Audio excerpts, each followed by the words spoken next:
Good morning. Good afternoon. Good evening, wherever you are listening from. We starting off a little early, about 5 minutes early, but you can catch the recap. And you know what I'm about to say. Did you miss me? Did you miss me? I hope you did, because you know I always miss you too. So, for those who are joining Unapologetically Tee Podcast for the first time, I welcome you into my world. My prayer is to open up my life that it will either inspire you or encourage you to tell your story.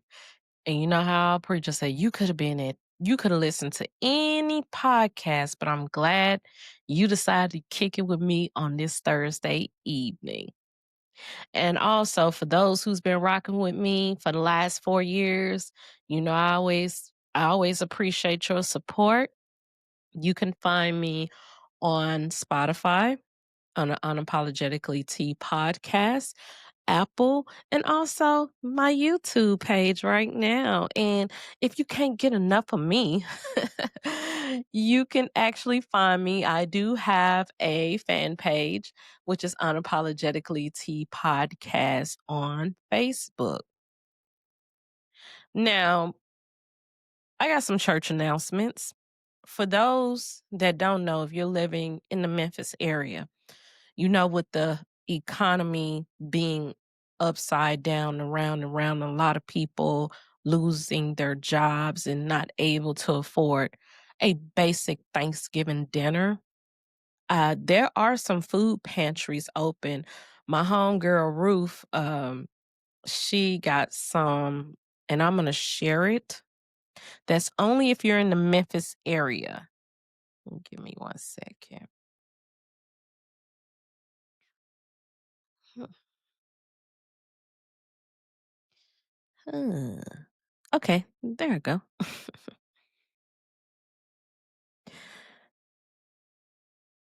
Alrighty. Allow. So there are some food pantries out there, as you see.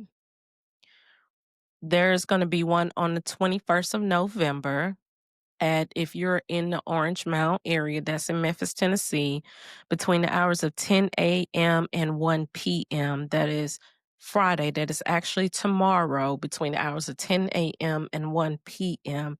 And it's in the Orange Mound area. I'm trying to see. Oh, it's at the Orange Mound Community Service Center. So, you know, Orange Mound, the mound as we call it. And it was another one. I'm going to skim through her stuff. It's another one that is out there. And like I said, families are struggling this year, and some don't even have food to eat. And it's so amazing that you have these community organizations that is coming together to help the less fortunate. Now, this one is on the 23rd, which is Sunday, and it is at Memphis Tabernacle, as you see. And it is a Thanksgiving celebration and lunch food giveaway. As you see, 9:30 a.m., continental breakfast, lunch on the grounds, and then the Thanksgiving meal kit giveaway. And it contains meal kit, as you see what the meal kit contains. And that is amazing to have out here. And let me see another one. Also, look like this is on the 22nd. Memphis Tax Dollars is doing a Thanksgiving giveaway as well. And it's at 5380 Knight Arnold Road. They'll be giving away Thanksgiving baskets with food, hygiene baskets, free gas cards, and of course, it's first come, first serve.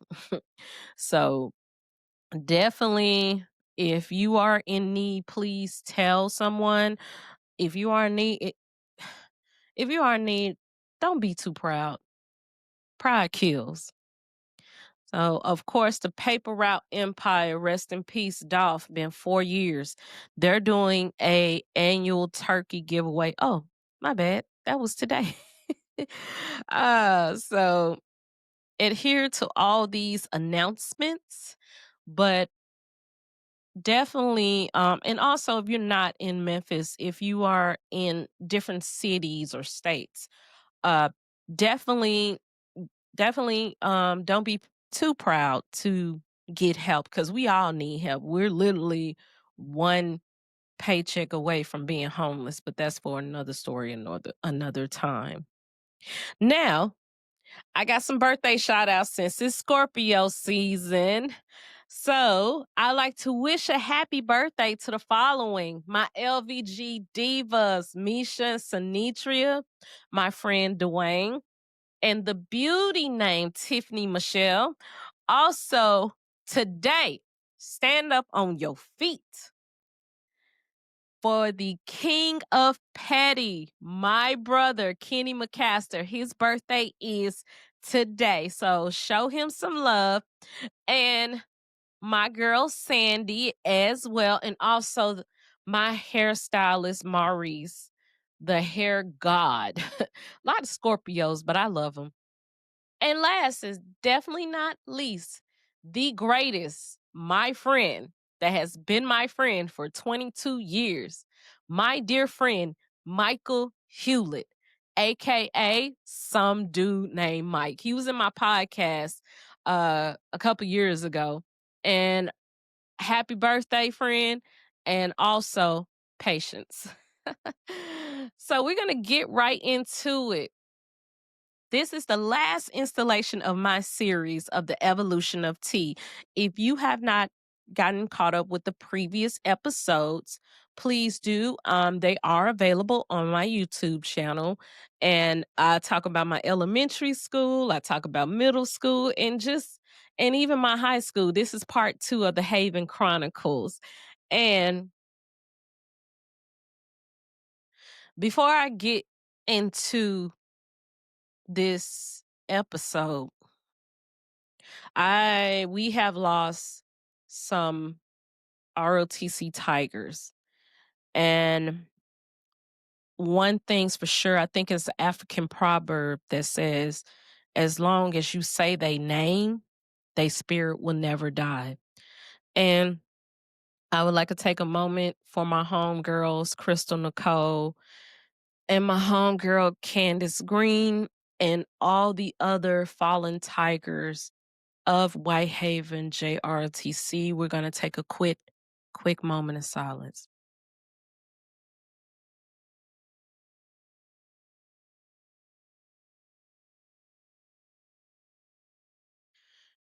Continue rest in peace.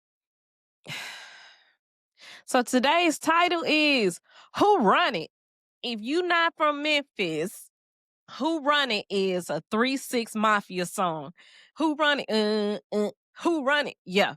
So who run it? I am speaking about the greatest organization at Whitehaven High School, Whitehaven JROTC. Put some respect on our name. Put some respect on it. I can sit up here and talk for hours and hours and hours about my experience in JROTC, but I won't be before you long. What most black pastors say. No one ain't lying. But it was a beautiful thing to have crazy, like-minded people that accepts you for you. And that's what Whitehaven JROTC did. So we're going to start off to the left and right. Now, how did I enter JROTC? I'm glad you asked. It was actually on a dare. It was nothing that I picked up. It was on a dare. One of my friends dared me in middle school to join JROTC. And back in the day, I didn't back down from a dare, but now she, me, her, I ain't doing it. So he dared me to join JROTC. And I was like, okay, cool, whatever, I'm gonna do it. And I joined and he didn't join. So I'm out there, I'm thinking we finna come in together. But I did. And one thing's for certain, two things for sure. I was a bit uneased about JROTC. Of course, I have people that has served in my family. My dad is a Vietnam veteran. My mama Cindy served the United States Army Reserve as I do, and also my brother Vic served in the Navy. And so I was somewhat familiar about JROTC, especially my brother who went to Fairleigh High and my sister went to Fairleigh High was in JROTC, and I would see them in their uniforms and getting ready for the drill meets, and my mom hated it. But my brother, he was the Mac of all Macs. He was the Mac of all Macs as far as running JROTC at Fairleigh. And my mom hated it. And when I said hated it, she hated it because she didn't want to go through all that stuff with with me when it comes to JRTC. And let me put a pin there. Parents, this is strictly for parents. If your kids are passionate about something, I mean truly passionate about something, put your reservations and your ego aside and support your kid. You don't know how much that means to a child.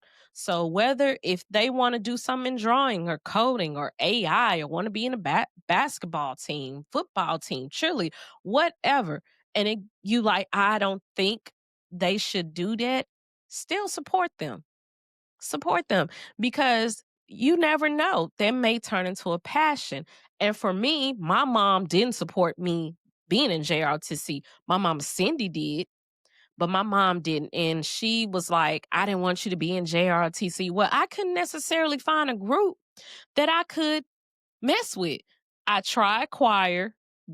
It sucked.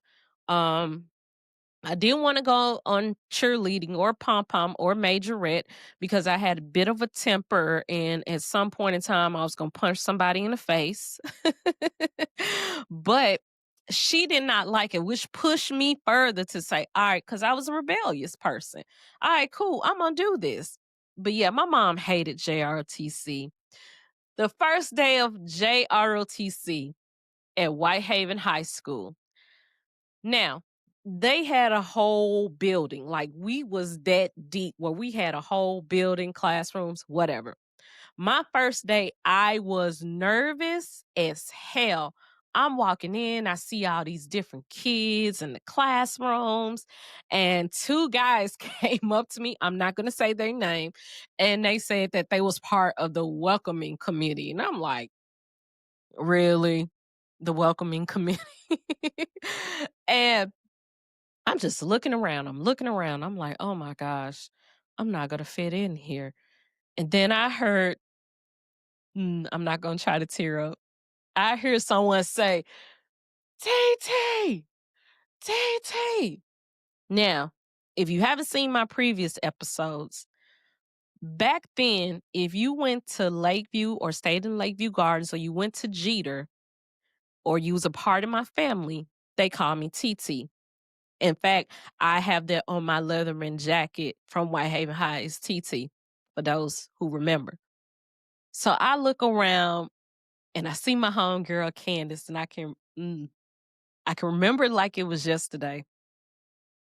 Uh, Candace went on to glory about a couple of years ago, and I'm not gonna get into it because I might tear up.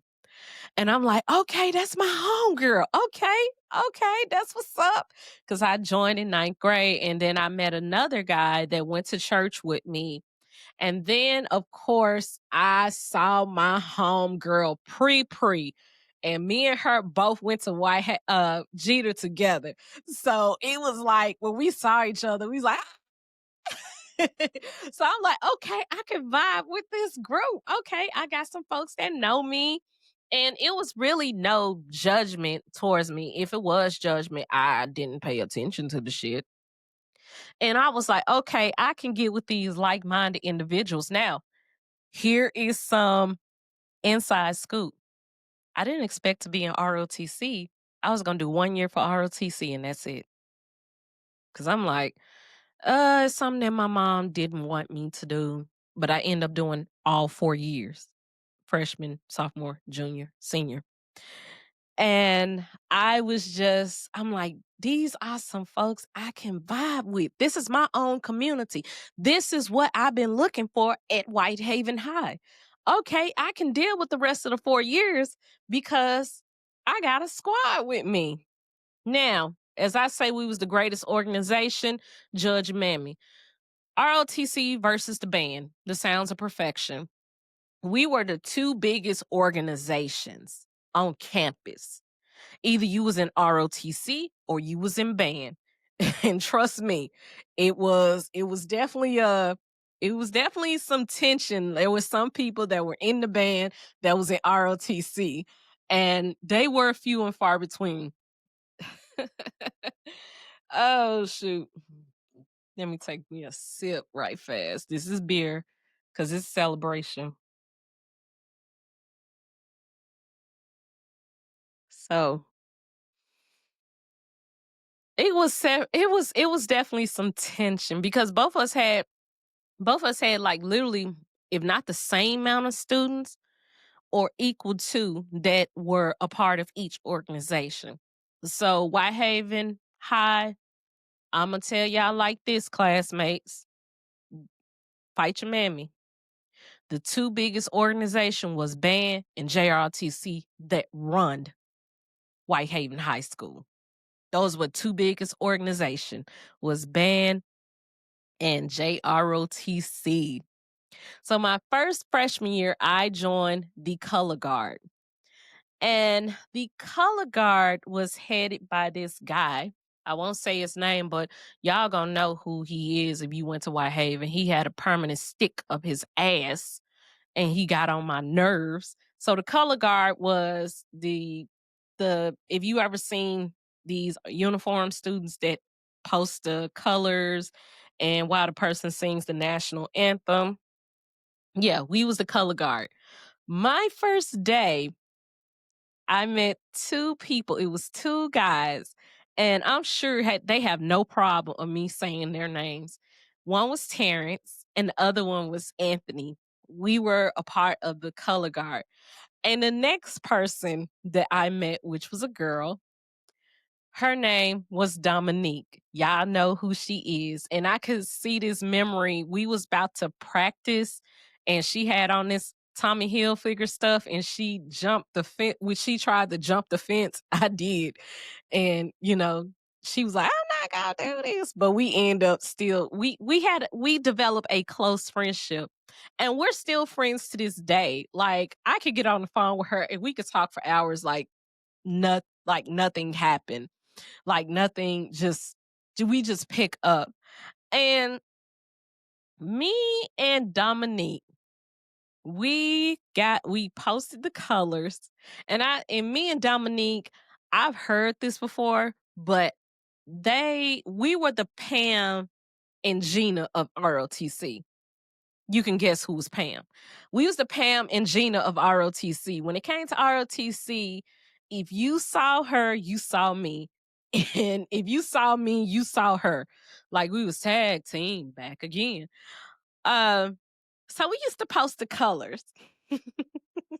We used to post the colors at the game. And here was the fun part about the whole situation was we can actually get into the games free. So we'll post the colors. We have our uniforms on with the ugly ass berets. And then we go back to the ROTC building, switch it up looking like bad chicks, and go to the game. Like we did some Clark Kent shit. I promise you, we'll go to the game, we'll post the colors, we ripped them ROTC uniforms off, we had our clothes in a bag, and then we just come to the game.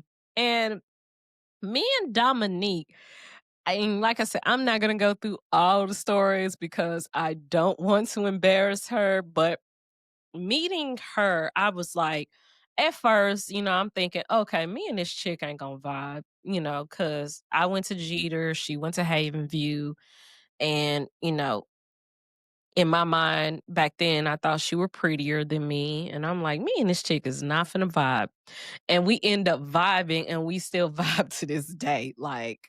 So Dominique, girl, I love you. And I ain't gonna tell all of our business what we did back in the day, you know.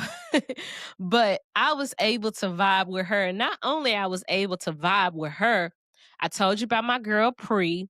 Both of us went to Jeter and my other homegirl Tashika. And like I said, when we stepped, boom, guess who stepped in the room? Like we were like the shit. I'm gonna be honest. My memory may be foggy, but in my mind and it's my platform, we was the shit. Point blank, period. But I did the color guard for 2 years, freshman and sophomore year. I end up being the command sergeant major, which I fucking hated my sophomore year. And the person that was the command sergeant major, like I said, I'm not going to say his name, but Whitehaven JROTC, he had a permanent stick up his ass. But now now we cool. We cool. But he had a permanent stick up his ass. And but the first time, and I'll circle back because ROTC trips, baby. That's a whole nother.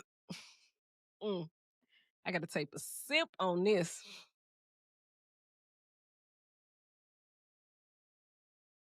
That's the next section. um, but I didn't want to be the command sergeant major. I half-ass did shit. And that was part of the staff. The staff included the battalion commander, executive officer, S1, which was admin, S3, which was supply. And I forgot what S4 was, or even if we had an S4. And S5 was public affairs officer. Let me put a pin there because that brings me to my next point. My ninth grade year, my teacher for all 4 years was Sergeant First Class William Jones. And the reason why I said first class, we gonna get into it later down, but trust me, I had to remember his rank all the time. And he was Army. And I was wondering in all my first year and my second year why he was so hard on me. I'm like, this dude don't like me. But and he had this smooth type of voice. I can see his face right now, but Sergeant Jones meant a lot to my life. He directed me to the path that I end up going in, and I will get to that later. And like I said, Sergeant Jones, he wasn't afraid for you. He will make you drop right then and there. There are some times I drop, and a lot of folks can tell you there are some other times that we dropped. And drop means push-ups. I don't care if it was in the ROTC building and folks is coming in from class. You was right there doing push-ups. Either you was doing push-ups in the classroom, push-ups outside. It didn't matter. So we used to have these JROTC practices after school. And it was us on one side in the JROTC parking lot. And then it was the band. I think we will always have our practices around the same time. But he taught my ninth grade year and my 10th grade year. And I'm like, he was so hard on me. I was like, this man don't like me. I'm just, I'm just here. This man don't like me. But he paid no, Minnie. That's my cat, Minnie Me. She's trying to be a part of the show. Uh And I couldn't understand it, but I understand because he was one of those teachers that applied pressure on his students to excel. He was one of those teachers that applied pressure. And unfortunately, these days, we don't have teachers like that. It's if we do have some, they are far and few between. And let's go with Captain Harris. Okay. Captain Harris was the fan favorite. He was the class favorite. Um, I promise I'm going to say nice things about him because let's just say I became a part of the family and that's it. And I kept the last name. So if you don't know that, go back to my previous episodes. But Captain Harris, everybody liked the Captain Harris. And I'm not going to put his personal business out there.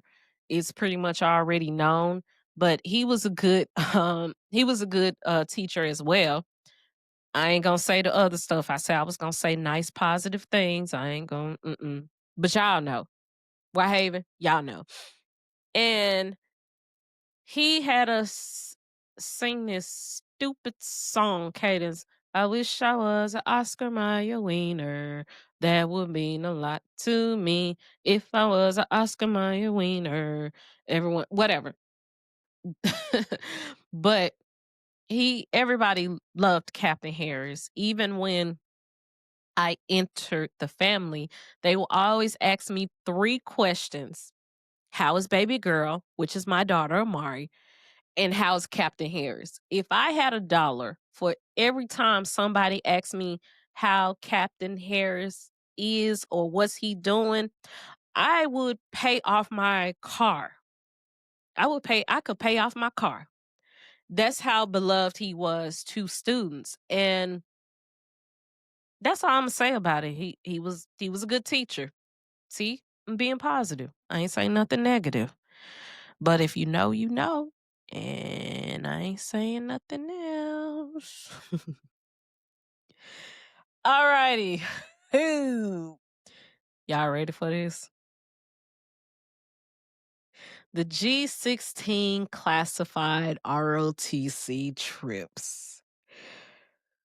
Hold on. Because it's going to be a bomb burner. I had to wet my whistle. G16 classified ROTC trips.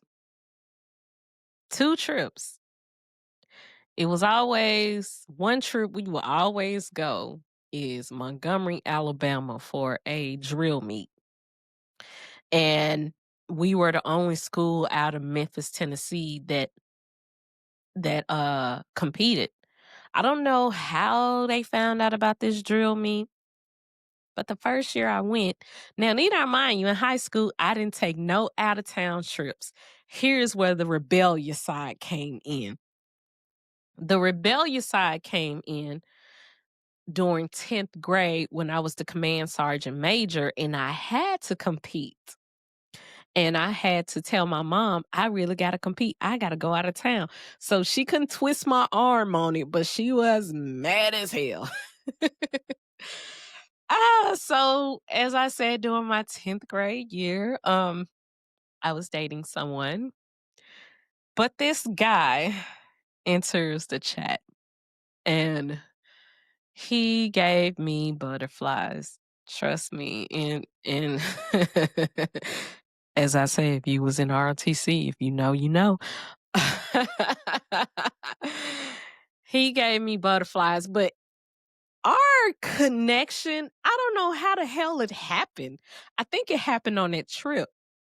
Um, we didn't necessarily notice each other. And like I said, I'm older. I probably forgot some things. He probably knows from beginning to end. And you know who you are. Happy birthday to you as well. And I remember going on the first trip and we was sitting next to each other on the bus. And at that time, my husband, Brad, was selling CDs and stuff. You know, and back in the day, children, before the Spotify and Apple and shit, if you wanted to get music, they burned CDs. And ask your mama or your daddy, that was 80s babies. Any album that came out, they burnt the CD and you got the CD for cheap. S- um, so my husband, Brad, was selling CDs. And Michael Jackson Invincible just dropped out. And also, put a pin there. I will be doing another episode about this trailer because I'm a big MJ fan. Stay tuned. And I got the Invincible CD. And I was sitting next to him, and I don't know what it is about him. It was like that aura. I synced it, and I was like, "Oh snap, he's kind of cute." Now he fit into the metric of the type of man I like. I ain't gonna tell you, but some of my friends let knows he fit into that metric of the type of guys that I like.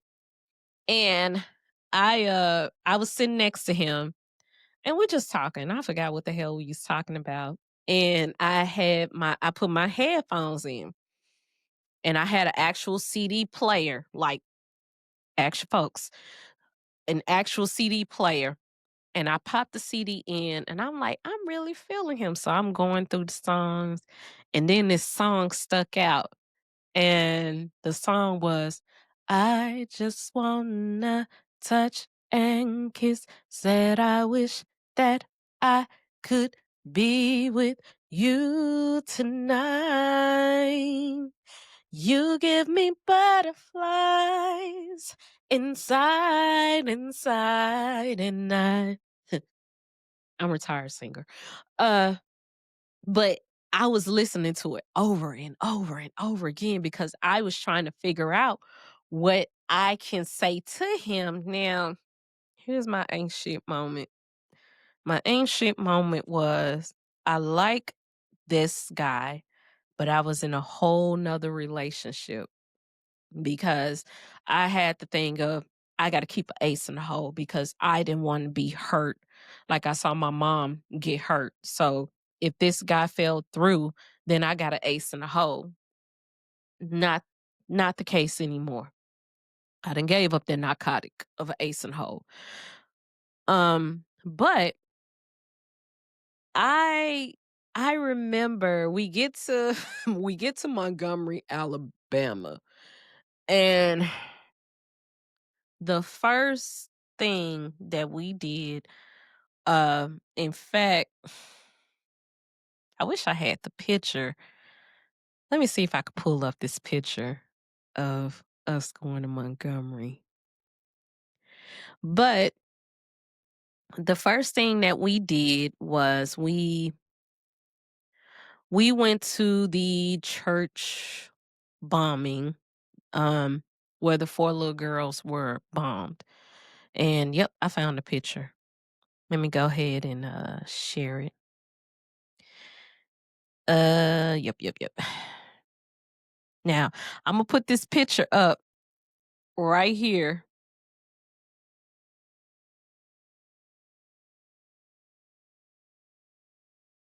Right here. This was us. This was us. This was us. As you see, we are all I'm back here with the glasses and the braids. I always rock the micro braids. And I think that was us outside of I think it was like a building or something like that. And the first thing that we went to was the church. And I remember walking through the church and I saw this powerful image where it was a black guy, kind of like Jesus, and he had one hand here and he had one hand here. And I wish I could get that image where they were saying he's reaching out for someone, but he's pushing away oppression. And I would tell you, if you have not went there, it is a good experience. And I'm gonna tell you my own personal experience. So I walked in with this guy that I call him the original boo. Uh my original boo. I walked in and I'm an empath. And for empaths, y'all can tell me this. With empaths, we feel things. And when I walked in, my heart was palpitating, and because I seen documentary of it. And I I walked in. The guy was like, my original boo, like, "You okay?" And I'm trying to be strong. I'm trying to act like it didn't phase me. And so we went down to the basement. And when we went down to the basement, I promise you, right hand to the man, I started feeling headaches. I started hearing screams, and I start hearing like the bomb sounds. And I just, I left. I was like, I couldn't do it. I left. And I didn't tell him what I was doing, but it was just like I could feel those little girls and what they felt like. And the tour guide was giving us the tour, but I had to leave because I kept hearing screams and, help me and this and that. Uh and I my head started hurting, and come to figure out one of the little girls, and I may be wrong, had a boulder to knock her out. But that's neither here nor there. And so I couldn't leave his side. He didn't leave my side. I couldn't leave his side. So he was cute. I ain't gonna even lie about it. He was cute. We had the, I hate to say it, friend, charges to my head, not my heart. He was my first situational ship. Anytime we left outside of the Memphis area, that was my man. When we came back to the Memphis area, we act like we act like we didn't even know each other. Like we knew each other, but we had all this little innuendos and stuff like that. But he was super cute. He was super cute. And oh Lord Jesus. Uh but yeah, it was something about him. It was something about him that made me, very attracted to him. And I hate to say it, I felt like we wouldn't work at all because I felt like that our friendship means so much more than that. And we talked in the past. He was like, "I really wanted to get with you," and I'm like, I don't know. But everybody else, for those who know, y'all know who I'm talking about. um, so the G16 classified ROTC trips. I'm just gonna talk about one. I'm gonna talk about one. Uh, well, that'll lead me back to. Well, I'm gonna go ahead. This is my show. It was this one time we went to Alabama, and I would get into the position I held, and it was my job to get the rooms and assign the rooms. My girls know about this because we wasn't shit. So let's just say my homegirls came in the office and told me, "Are you assigned the rooms?" I'm sorry. I'm so sorry what I'm about to say. We had a room to ourselves, and we assigned the other underclassmen next to the chaperones rooms. That was me, y'all. I'm sorry. I'm sorry, but those were my girls. Those were my girls. And all of us, we knew that it was four particular guys that was, I would say, around senior year, they was running shit. And and we all pretty much said these are four eligible bachelors. So we're gonna act like their girlfriends. And lo and behold, I was assigned to my husband uh to be his girlfriend, and that was the most awkward shit ever because I'm like, he was a mute. And y'all know I'm not lying. He was a mute. He never said anything around me. It's like I thought when the when it came up for us to date, I remember telling somebody we wouldn't work. It's like, look, Kim dating a pastor. And it was a lot. It was shit. Oh shit. It was one memory. It was one memory where we went to some Chinese place before we left. It was off of Elvis Presley. And my husband back then was my, potential boyfriend. Uh he was sick and he was throwing up and I was trying to get in and see was he okay and all this other stuff. I think somebody got that on tape. I'm sure somebody got that on tape. Uh, but that's one of the many JROTC trips. I will discuss the last one in towards the closing of the show. But the JROTC trips, baby, it went down. It went down.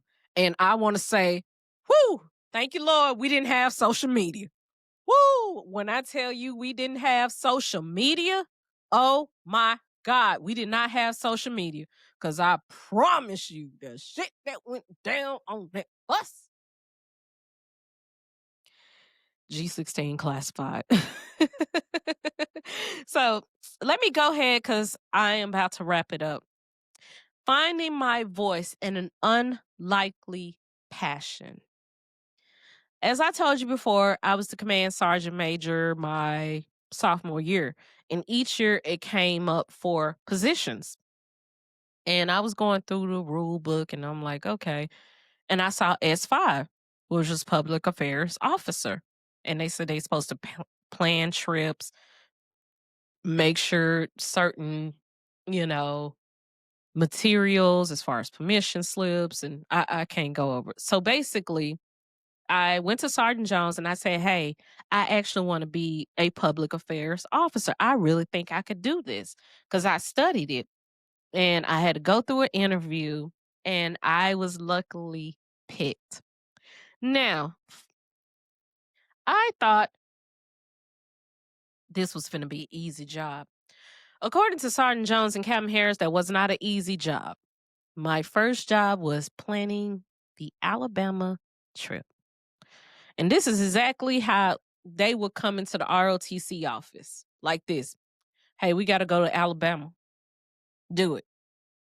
Now, then I mind you, I didn't know what the hell was going on. So, show you how I was.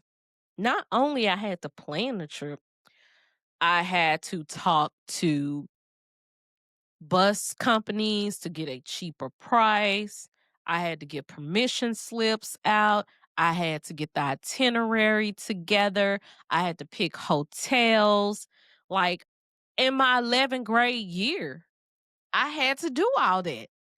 And all Sergeant Jones and Captain Harris did was just chilled. In 2002, the Whitehaven JROTC staff was running shit. Facts, not fiction. Point blank, period, not comma. We was running shit. And that was the thing. I had to plan the Alabama trip. That's where I said the whole thing with the with the rooms. I'm sorry guys, that was me. That was me. I was petty back then. And just so happened, show you how the world turns. Uh I my original boo was on staff and my husband was on staff too. So pretty much I was kind of caught in between. So my first assignment was from our battalion commander was the JROTC ball. That's a whole nother different story, baby. Them balls, that was the baddest party ever. And I had to plan that too. So the initiation of my battalion commander was I needed to get a limo for the fucking staff. And here's the crazy part, y'all. I had to get a limo in the middle of prom season and a cheap one. What in all the fuck? I had to get a cheap limo. So I'm calling around using all my connects. My mom, Cindy, was working at the airport. Well, she still is working at the airport. So I was able to get a hookup. So all of us, we were arrived in a limo, the staff, and true, oh, Jesus. I'm not going to say anything what happened, but thank God there's no social media, no tape, no case. No tape, no case, baby. I keep thanking God for no social media. So at that time, I was dating my boyfriend and so on and so forth. That's that on that. And so everybody was coming to me about anything dealing with, oh, and I was assigned another duty. Y'all ready for this? I was assigned a duty to make sure the marquee was good and straight. Like Whitehaven High School had a marquee and then somebody hit whatever. Like I had to get the announcements from the principal, Mr. Baskets, and assign people to put letters and stuff up there so the marquee could read. And how that was presented to me was, hey, well, since you're a PAO, this is your job. And I took it in with stride and I was like, damn, this feels normal. This feels good. Okay. Slowly, I never thought that public, of course, public affairs end up turning to be later on down life public relations. And and I really thank Sergeant Jones for that. Sergeant Jones, Sergeant First Class William Jones. I want to say personally, thank you for giving me a chance to find an unlikely passion. And I thank you so much. And so one of the things that we had to do in order to be in staff, it was this one time in summer camp. So we had to go to summer camp. And I forgot, it was some base in Arkansas. Once again, me and my original boo, we together, because he was on staff. I had to go. All the staff members had to go. And I remember Sergeant, and please don't charge Sergeant Webb, who was a drill sergeant that was over it. And he called the best cadence ever. And I had to go into this little small ass base. And this summer camp, oh my gosh, it was just like, I could see it right now. It was like it's like we was kind of boyfriend and girlfriend. Now, at that time, I didn't really I was not in a relationship, not a serious one. So we had this boyfriend and girlfriend type of vibe. And I remember it was like I wrote poetry, he wrote poetry, we wrote poetry to each other. Uh and so on and so forth. And so the last day, well, before I get to the last day, because I'm finna wrap it up. Uh everybody had to call the company to attention. So I was first to do it. And so I had to get the company together and, drill sergeant Mike Webb, I'll say company attention, such and such, and I said, company is ready for inspection. And he was like, carry on. And he told me that was the best I was the best person that did it because I was a little person with such a loud voice. And that last day we became close. It was kind of like a turning point to a relationship, but we end up going our separate ways, and he knows who I'm talking. He All I gotta say, just keep on using me until you use me up. Now, back to the staff shit. 2002, staff was running shit. I decided to do the brigade board. In fact, all of us decided to do the brigade board. And at that time, really nobody from Whitehaven won the brigade in the S5. And thanks to my husband who helped me study uh and cheered me on because I started to see a little softer side of him then. I was able to win and become the lieutenant colonel. And I was the first person at Whitehaven High School that was a lieutenant colonel in as a S5. And how I was able to win the board over, we were the only JROTC in the city of Memphis that had a newsletter that I produced. Yeah. Um, so it's almost 9 minutes until once, like I said, I stayed in ROTC for 4 years, all 4 years. By the time my senior year hit, I got senioritis and I'm like, "Fuck this shit, I'm out. I'm almost done, whatever." And when it came to our senior day, each organization got like some sort of type of medal or uh, recognition. And I was cool. I was ready to go. So my homegirl Dominique ended up getting, I guess, the trophy. And my mom was pissed. She was like, "You did more work." And I'm like, "Mom," I was like, I don't I couldn't say, I'm like, "Mom, I don't give a fuck. I'm ready to go. I ain't gonna see these folks anymore." But at the end of the day, she deserved it. She did some things, hey, like I said, we was the Pam and Gina.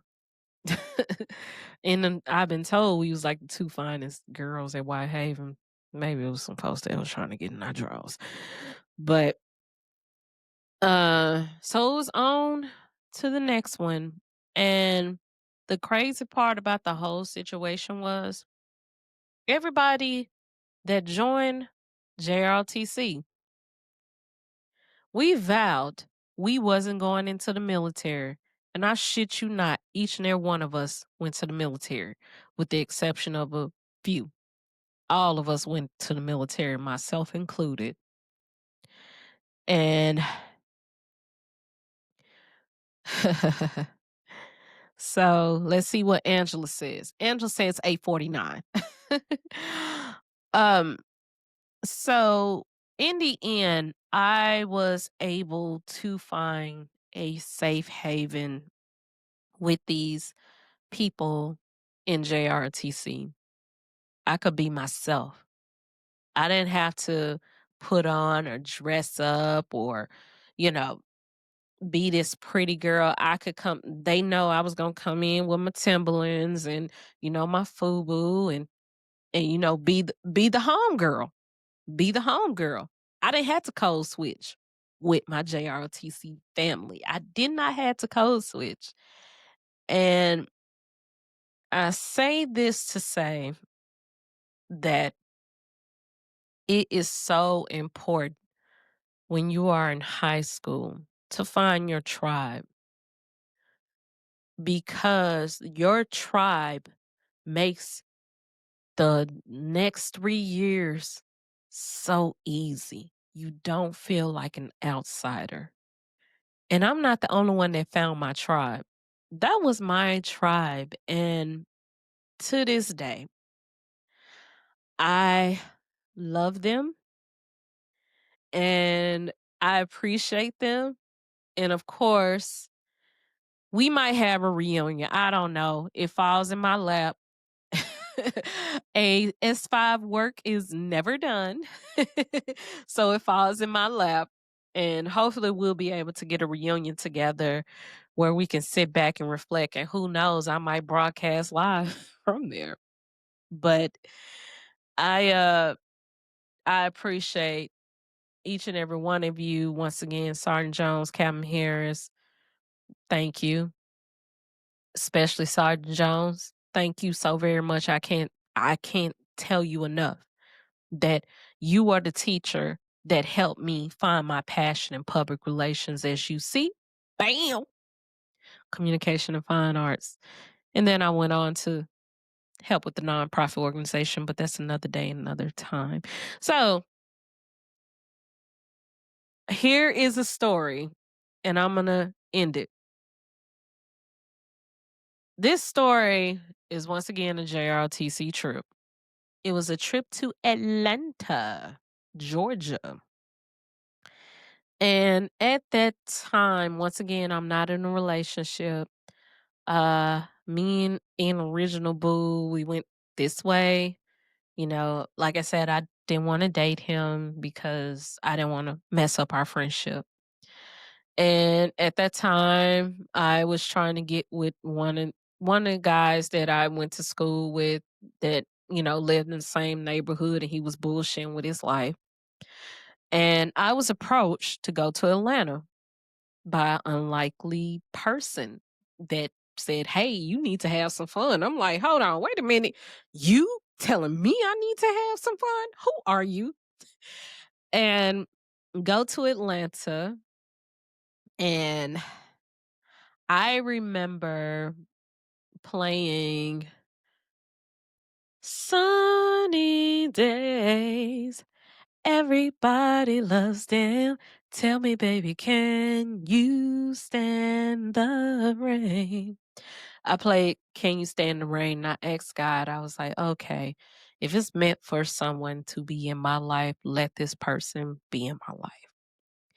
So we get off the bus. It is pouring down raining. I'm running to the Coca-Cola factory, and